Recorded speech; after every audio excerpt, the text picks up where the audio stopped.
Hey everybody, this is Mattie with Altcoin Buzz. Hope you're having an awesome Monday and a great start to your week. We're looking at a number of stories here just briefly today, but we're touching on a bunch of stuff, including this great anti-FUD piece out of Forbes of all places, which is speaking positively about crypto and trying to dispel some of the myths out there in the world related to that. Got a couple of nice YouTube suggestions that are related to that particular publication. We're also looking at what Lysia has just released regarding Ukraine's changing sentiments toward cryptocurrency. But to begin, guys, as always, we're starting on altcoinbuzz.io with this article by Christopher. Big international news. G20 are looking at deadline for crypto anti-money laundering standards. So what is going on? According to an official statement released on the 22nd of July, members of the G20 will have reviewed the global anti-money laundering standard on cryptocurrency by October at the latest. What are we talking about here? Members of the G20 hosted a meeting in Buenos Aires, Argentina, focused on monitoring of cryptocurrencies and anti-laundering standard. So following that, a communique was released which stated that the G20 members decided to continue using all policy tools to support a strong, sustainable, balanced, and inclusive growth. They agree that the financial system must remain open, resilient, and supportive of growth, and they recognize the benefits of technological innovations such as crypto assets, stating that they can deliver significant benefits to the financial system and the broader economy. However, there's a problem. Cryptocurrencies raise issues with respect to customer and investor protection, tax evasion, and money laundering, the communique states. So what are we talking about here? The communique. Well, here it is. Communique, G20 finance ministers and central bank governors meeting, G20 Argentina 2018. You can see there's about 13 points here that are raised, and it's just a few pages, 4 pages in total. Point number 10. So this is just their announcement, right? This is part of the agenda, part of the conclusions that they reached. Technological innovations, including those underlying crypto assets, can deliver significant benefits to the financial system and the broader economy. Crypto assets do, however, raise issues with respect to consumer and investor protection, market integrity, tax evasion, money laundering, and terrorist financing. Crypto assets lack the key attributes of sovereign currencies, as if that's a bad thing. While crypto assets do not at this point pose a global financial stability risk, we remain vigilant. We welcome updates provided by the FSB and the SSBs and look forward to their further work to monitor the potential risks of crypto assets and to assess multilateral responses as needed. We reiterate our March commitments related to the implementation of the FATF standards, and we ask the FATF to clarify by October 2018 how its standards apply to crypto assets. So what's important there, in addition to this being discussed in the context of the G20 countries, there's a nice deadline that's imposed on top of that. So interesting to see that this is being treated rather officially. You can see there's a subpoint here under financial regulation, crypto assets report on work by the FSB and standard setting bodies, FSB. And under the anti-money laundering and terrorist financing section here, you have the sole bullet point, report to finance ministers and central bank governors, FATF, July 2018. So, again, we'll see what comes out of this, but the fact that it's a discussion point at all that's part of the agenda, I think is a good thing. It's being thrown around at the G20 table, which is about as high as it gets in terms of international and geopolitical importance. Altcoin Buzz did report on this previously just 5 days ago. In fact, another article by Christopher. We're going to link to that. You can take a look at that if you need to refresh your memory. G20 framework makes crypto the future of money. So the members of G20 continue to fight against terrorist financing and money laundering, and they call for a full, effective, and swift implementation of the Financial Action Task Force standards. They call on the task force to further enhance its efforts to counter proliferation financing, and they commit to further individual and collective efforts to eliminate the financial networks that are supporting terrorist groups. To that end, I support those anti-money laundering efforts. We don't want cryptocurrency to be a vehicle of terrorists or to even be associated with that in any way. So as long as they're not too draconian in any of their suggestions that they come up with, I'm in support of this. So do be sure to leave a comment for Christopher. Positive development, I think, as we both see it. In other news, and a bit of a different angle, but also a pretty positive development, check this out. The Top 5 Crypto Canards by Jeffrey Tucker on Forbes.com, which is obviously a massive publication. So he's talking here about how new technologies are greeted with incredulity. Nothing hits the ground running. There's no such thing as a technology that just emerges and is perfect, right? And that is the case with cryptocurrency. There have been some stumbles, there have been some imperfections along the way.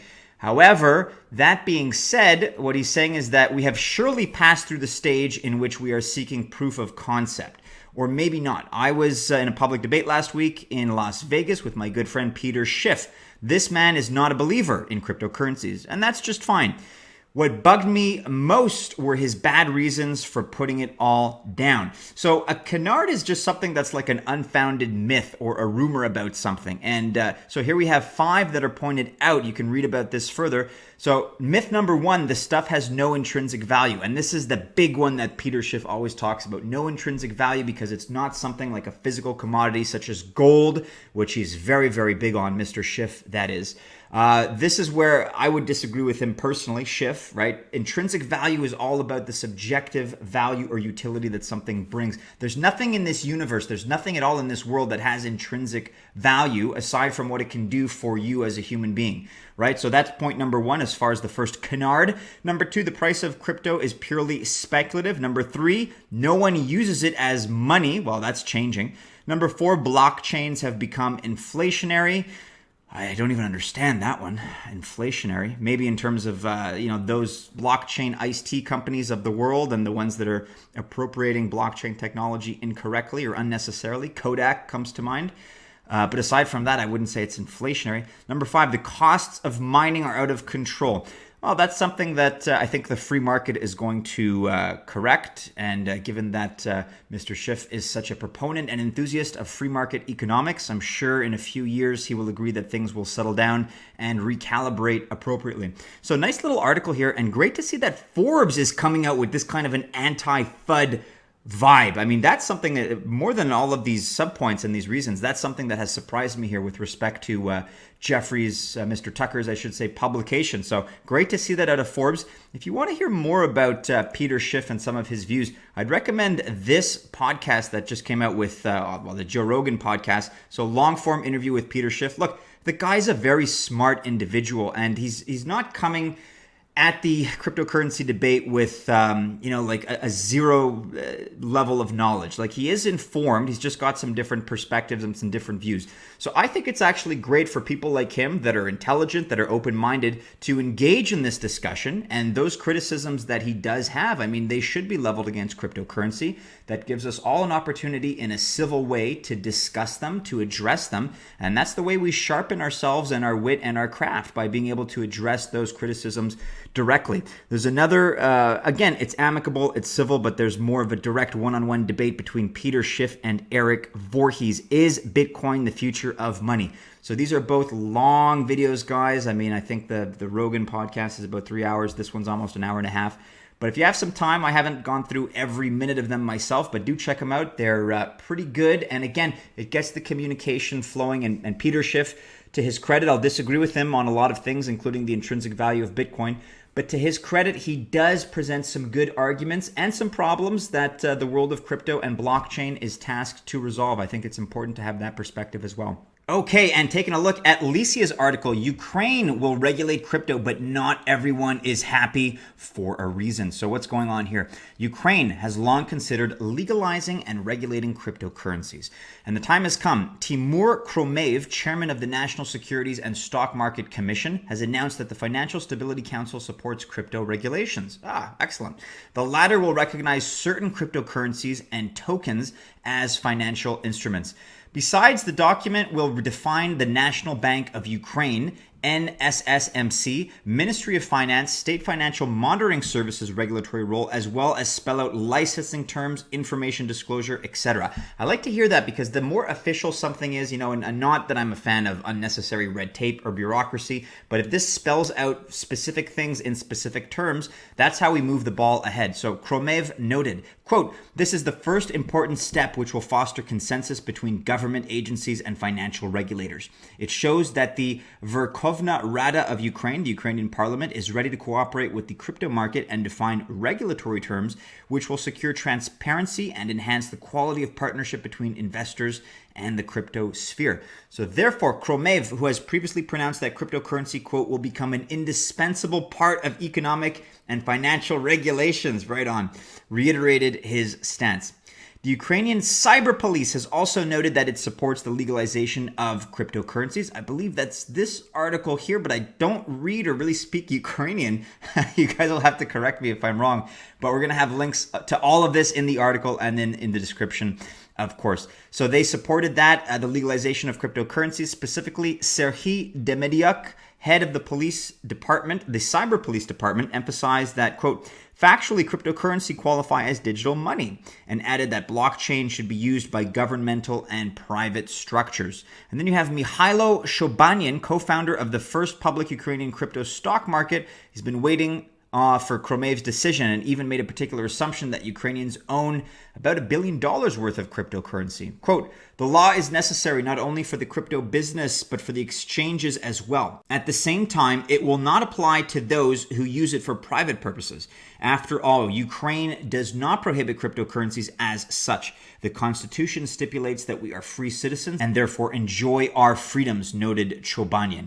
So for all you out there in the altcoin buzz army, I'm sure a few of you are Ukrainian, and we'd love to hear your comments about this particular development. And hey, even if you're not Ukrainian, let us know your thoughts in the comments below. It seems like this is yet another country, Ukraine that is lending its support to this space, to cryptocurrency, to blockchain. And we'll take everyone that we can get. This is a good thing to see that kind of enthusiasm and to see that kind of energy. Just on a final quick note, guys, a little positive dose of enthusiasm and positivity here. UK Redditor in Las Vegas. Yesterday, I saw my first Bitcoin ATM in person. That's awesome. We have a couple of those here where I am in Canada. Not a whole lot yet, but they're popping up more and more. So let us know in the comments below, guys, if you also see these in your neck of the woods, in your cities, in your towns, wherever it is that you may be. But that's always good to see. And I suspect, just my suspicion, but I do suspect we're going to be seeing more of them in the weeks, months, and years ahead. With that, guys, of course, you're invited to follow Altcoin Buzz and Altcoin Buzz News on Twitter, where we alert you to the latest developments in the crypto space. Hey, make sure you're following us on Instagram, on Facebook, and all that stuff. Telegram as well. There's a lot going on in our Telegram community. And do check out our latest podcast. We have some good new content for you all. So with that, we're going to see you again soon in a new video. And until then, if you choose to invest, I wish you happy investing. Have a great start to your week. We'll see you again soon. Take care.